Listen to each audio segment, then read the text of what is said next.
সকলকে অনেক ধন্যবাদ। আমরা কথা বলছি ব্যবসায়িকদের জন্য, তাদের আইনি অধিকার জানিয়ে দেওয়ার জন্য।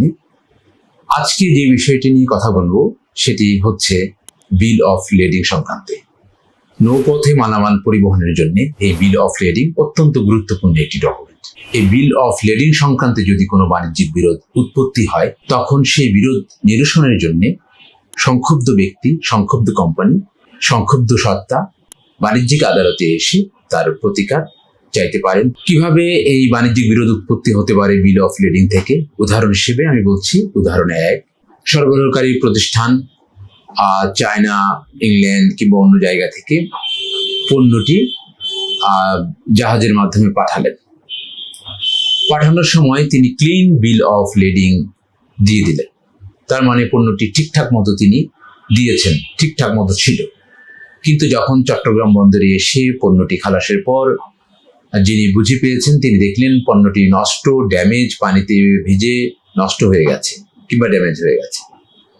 তখন এই সংক্ষুব্ধ ব্যক্তি, সংক্ষুব্ধ কোম্পানি এই বাণিজ্যিক আদালতে এসে মামলা করতে পারেন, তার প্রতিকার চেতে পারেন, আইনি অধিকার প্রতিষ্ঠিত করতে পারেন।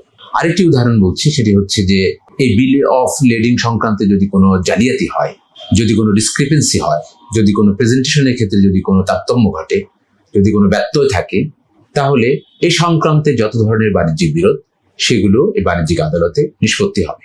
উদাহরণটা আর একটু ছোট্ট করে বলি, সেটি হচ্ছে ধরুন ব্রাজিল থেকে চিনি আমদানির জন্য বিল অফ লেডিং দিয়ে পাঠানো হলো, এখানে আসলো, কিন্তু এসে দেখা গেল যে ঠিকঠাক মতো নেই, আর কিংবা হচ্ছে যে শর্ত ছিল সেই শর্ত মতো নেই, কিংবা এখান থেকে কেউ ভুয়া কাগজপত্র দাখিল করে আরেকজন নিয়ে নিয়েছে, অথবা যার পণ্য সে পায়নি অন্যজন পেয়েছে।